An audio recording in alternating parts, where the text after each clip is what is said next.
cette IA est à la base de toute une réflexion sur comment on fait pour investir et sur même comment on fait pour vivre et donc notamment vivre notre retraite. Je trouve ça extrêmement intéressant d'aller justement sur ces sujets-là parce qu'au final, la tech, ce n'est pas que de la tech, c'est aussi l'organisation de notre vie.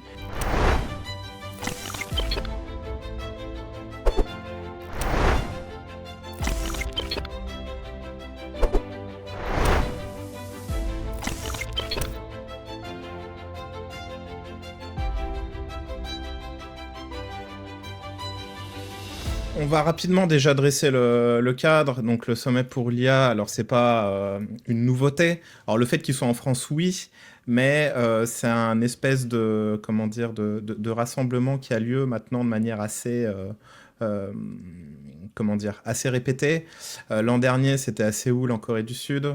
La prochaine fois, ça va être en Inde. D'ailleurs, hein, à chaque fois, c'est co-géré par l'État qui accueille et l'État qui accueillera le prochain. Donc là, il y avait le Premier ministre indien hein, qui était là, étant donné qu'ils vont accueillir la nouvelle mouture. Mais on va parler de celle qui s'est déroulée à Paris la semaine dernière et qui a été un petit peu l'occasion. C'est à deux vitesses. En front office, on va avoir tous les acteurs qui font l'IA en France et dans le monde qui vont se mettre en avant, qui vont discuter, qui vont expliquer ce qu'elles font. Tout ça, ça va un petit peu émulsionner. Et en back-office, on va avoir toute la politique et la géostratégie qui va se mettre en œuvre. Et on va avoir comme ça des accords qui sont faits, des choses qui ne sont pas forcément tout de suite révélées dans la presse. En tout cas, c'est un moment assez important qui vient souvent concrétiser ce qui se passe déjà dans les tuyaux depuis plusieurs mois, hein, bien entendu. Ça se crée pas lors de ce sommet-là. Très belle tribune, très beau lieu d'ailleurs, accessoirement. On a des beaux lieux en France et notamment à Paris. Clairement. Et Donc sachant que tu as ça fait peut-être partie toi un de petit ton peu... côté des choses à dire. Hein. Ouais, en fait, j'allais parler évidemment du grand truc qui ressort de ce IA Summit, c'est notamment le chiffre de l'investissement qu'il y a en Ouais. France sur l'IA. Et ça rentre dans un contexte un petit peu plus global dans lequel on a déjà parlé ici de DeepSeek, donc du coup de l'IA chinoise. On a parlé aussi dans les actus une fois de Stargate, qui était le projet du coup d'IA proposé par notamment OpenAI, SoftBank et je me rappelle plus qui. Oracle. Oracle, oui, c'est vrai, t'as raison. Et Stargate, c'est un projet d'investissement de 500 milliards sur plusieurs années. On se rend compte aujourd'hui qu'il y a donc du coup un bipartisme aujourd'hui. C'est pour ça que je montrais notamment cet article de Le Monde qui met en avant du coup l'IA côté Amérique et côté Chine, puisque ce sont les deux grands acteurs qui sont très loin devant tout le reste de la planète, même l'Amérique en réalité, même devant la Chine. Mais donc du coup, ces deux grands acteurs font donc un peu peur à beaucoup d'autres, notamment au secteur européen, qui décident aujourd'hui, dans notamment ce sommet pour l'IA, d'agir justement contre cette bipolarisation du monde, en faisant aussi des investissements assez massifs, notamment via la France. Est-ce qu'on a des chiffres du coup aujourd'hui sur ça de Ouais. la part des investissements? D'ailleurs, quand on parle de chiffres, c'est beaucoup des déclarations d'intention. Le Oui. projet Stargate en est un. 500 milliards ont été mis sur la table pour être ramenés à 100 milliards ramenés par SoftBank, qui, pour rappel, est Japonais. japonais. Donc aussi, voilà. Souveraineté américaine par les Japonais, parce que c'est eux qui apportent la liquidité. Étant donné qu'Oracle et OpenAI sont dans une situation de dette assez importante. Mais bref, on a déjà eu l'occasion de parler de ça. Si on revient effectivement sur la partie plus française et ou européenne, mais surtout française, hein, qui est un petit peu, comme tu l'as dit, le catalyseur de tout ça, on est sur des déclarations à 109 milliards actuellement. Donc au final, on est sur le même ordre de grandeur de ce qui est actuellement factuel côté projet Stargate, c'est-à-dire 100 milliards apportés par SoftBank, sachant que pour l'instant, ils n'ont rien apporté du tout. Hein. C'est des déclarations d'intention et de fourniture de liquidité. Et Sachant juste que dans ces... Ouais, petite précision aussi, le marché français est un marché 4 fois moins grand que le marché c'est ça. états-unien, puisque de toute façon il y a moins de personnes, donc du coup il y a moins de consommateurs et ainsi de suite. Et donc finalement, même si c'était rapporté aux 500 milliards, finalement on est dans le même ordre de prix rapporté à la taille du pays aussi. C'est ça, exactement. Absolument. Et de toute façon, alors si on se base sur le 500 milliards annoncé, qui est, on peut dire la France va investir 500 milliards sous 50 ans. Merci, ça vaut ce que ça vaut. Et encore faut-il les trouver. Et justement, où est-ce qu'on les trouve ces fonds? C'est pas de l'argent magique qui pop de nulle part sur de l'argent qu'on a potentiellement pas. Sachant qu'il y a aussi une autre chose, on a eu le temps de revenir dessus en chronique les semaines précédentes, c'est que l'argent permet certaines choses, mais ça ne permet pas tout. Hein. Mais si on vient du côté de l'argent, effectivement, sur ces 109 milliards, on retrouve plusieurs choses. On retrouve des consortiums qui sont créés multipartites avec plusieurs États. On a par exemple les Émirats arabes unis qui vont venir investir. Il y a le Canada qui va venir investir. Et si on reprend l'exemple des Émirats arabes unis, ils viennent pas tout seuls. En mode, bon bah voilà, j'arrive avec le chéquier, on fait ci, on fait ça. Ils arrivent en consortium avec des entités françaises aussi. Donc je crois que c'est à hauteur de 50 milliards max côté consortium franco-Émirats arabes unis. Voilà. Et tout ça, Tout à fait. c'est là où c'est assez à la fois rigolo et en même temps bon signe. C'est à quoi vont servir ces 109 milliards ou les 100 à 500 milliards du projet Stargate?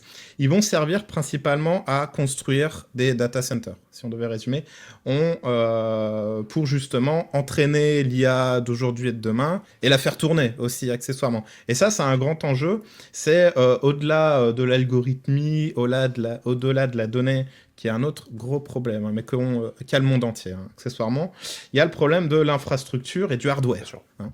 Et à ce niveau-là, ces 109 milliards seraient mobilisés en grande partie pour construire des data centers. Donc, qui dit aussi construction, et c'est pareil pour les États-Unis, hein, les 100 à 500 milliards, c'est principalement fait pour construire des data centers aux États-Unis. Mais qui dit construction de data centers dit construction. Donc, ça prend du temps. Donc c'est pour ça qu'on parle d'investissement lissé sur, on trouve un peu de tout, 2, 5, 10 ans, 15 ans, 20 ans, mais parce que les 109 milliards vont pas être injectés d'un coup. Hein, ça sera au fur et à mesure de la construction hein, de ces dits data centers. Donc voilà, un petit peu pour décortiquer ce qu'il y a derrière ce financement. Alors, on parlait des Émirats arabes unis et du Canada. On retrouve là-dessous aussi, évidemment, des institutions françaises, notamment comme Iliad, qui va mettre plusieurs milliards, Mistral aussi, qui va mettre plusieurs milliards. Voilà. On dit souvent que oui, on se fait financer par les étrangers, du coup c'est catastrophique, où est la souveraineté? Je rappelle hein, encore une fois que le projet Stargate est financé actuellement intégralement par un japonais. Là, pour le coup, ça choque personne, tout est normal. Par contre, dès qu'on commence à parler de la France et de fonds éventuellement canadiens ou émiratis, pardon, voilà, d'un coup, c'est pas nous qui finançons, alors qu'en plus, c'est factuellement faux. Donc voilà, ça permet de remettre un petit peu le tout avec l'église au centre du village. Donc il y a ces 109 milliards. Bien sûr, pour ce sommet, traditionnellement, et c'est ce qui a fait aussi un petit peu polémique, il y a à ce niveau-là des déclarations d'intention, des signatures qui se font. Et là, la thématique, mais qui est dans la lignée de ce qui s'est fait à Séoul, c'était de s'accorder sur une IA ouverte, inclusive, éthique, où normalement on se retrouve avec des pays signataires. Donc là, il y a 61 pays qui ont signé cette tribune à la fin. Sauf les États-Unis et la Grande-Bretagne qui n'ont pas signé cette déclaration. On y retrouve néanmoins la Chine, mais après ça vaut ce que ça vaut, qu'ils signent ou qu'ils signent pas. Derrière, c'est des déclarations d'intention. Dans les faits, on sait très bien que la réalité peut être tout autre. C'est pas parce que leur signature n'engage à rien. En tout cas, on va le résumer comme ça. Mais ce qui est assez intéressant, c'est notamment, tu vois, tu l'as cité, les États-Unis.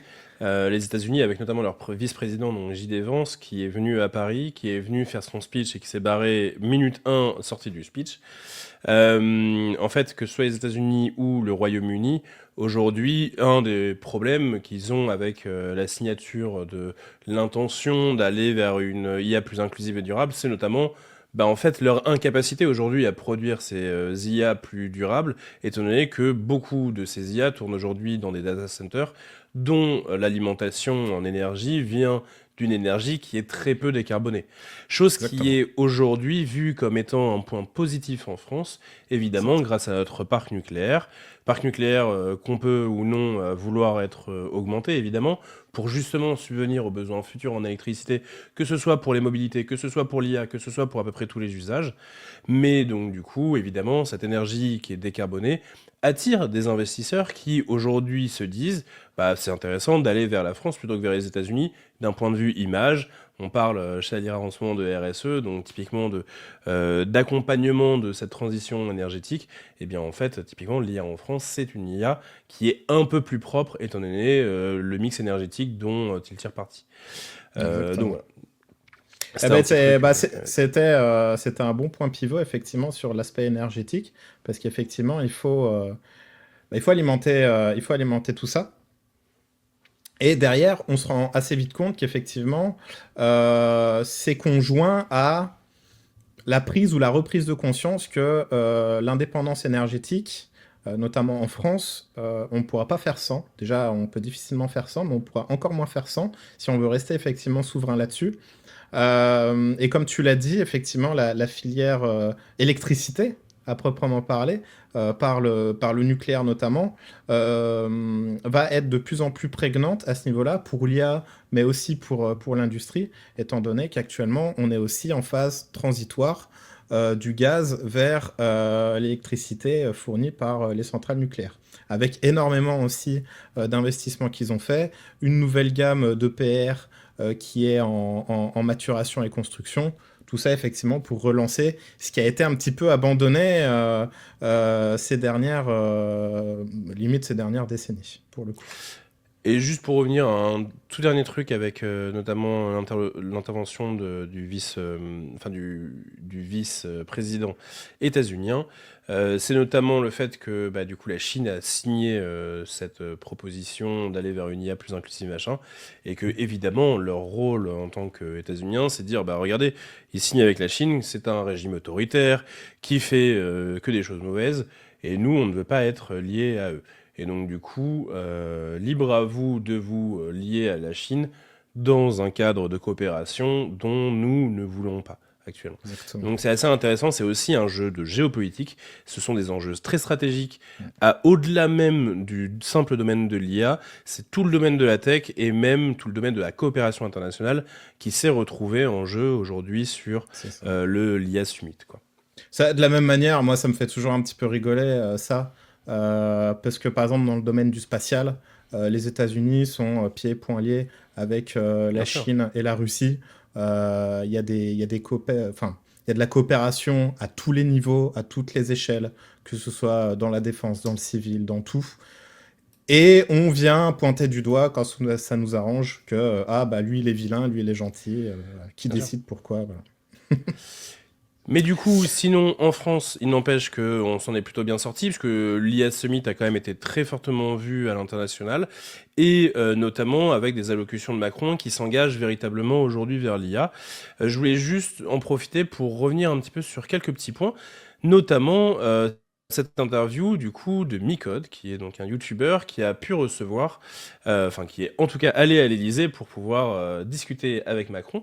C'est une discussion de 45 minutes qui est assez intéressante, dans lequel notamment Micode ne se laisse pas non plus complètement faire, en essayant d'expliquer qu'il en voit des enjeux sur lesquels la France n'est pas pertinente, par exemple sur les semi-conducteurs, par exemple sur la gestion des data centers et du cloud, notamment en France, sur lequel on est pas mal en retard, et un Macron qui, du coup, évidemment, fait la publicité du bienfait français et de l'investissement français.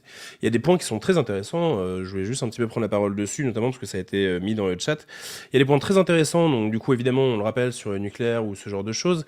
Il y a des points intéressants aussi sur, par exemple, le patriotisme numérique, sur lequel Micode renvoie Macron l'idée que oui, c'est bien de prôner un patriotisme numérique, donc du coup de dire aux gens, allez plutôt vers Mistral, allez plutôt vers nos services français, puisqu'en fait, si les consommateurs, si les B2B vont vers les acteurs français, eh bien en fait, bah, ça fait de l'argent qui rentre pour les acteurs français. Et donc du coup, c'est aussi un moyen de lever des fonds, c'est tout simplement par la base clientèle, tout simplement. Donc c'est quelque chose d'intéressant, mais évidemment, mise en parallèle, c'est le problème de, bah oui, très bien, mais les services actuels de l'État, donc les services publics, n'utilisent pas tous des outils français. On voit que beaucoup vont vers AWS ou les services Microsoft, et ce qui est évidemment problématique. Et dernier point, sur par exemple l'investissement et la gestion des levées de fonds, deuxième point là-dessus, c'est un point qui est mis en avant donc, par Macron sur le côté nous, aujourd'hui, on fait notre travail pour essayer d'aller chercher des fonds. Donc, comme on l'a répété, les 109 milliards qui ont été annoncés, c'est un travail notamment gouvernemental autour de la recherche de fonds. Et donc, il met en avant l'une des problématiques qui est celle des fonds de pension. En Amérique, une grande majorité des investissements se fait notamment par le fait qu'il y a des fonds de pension, c'est-à-dire que tout simplement, les Américains vont participer à leur retraite en mettant de l'argent dans les fonds de pension qui vont faire grossir leur argent par des investissements derrière, et donc du coup, à la fin, un Américain se retrouve avec sa retraite qui est censée être plutôt bonne. Alors, non, elle n'est pas plutôt bonne. Deuxièmement, Spoiler, c'est non. aussi...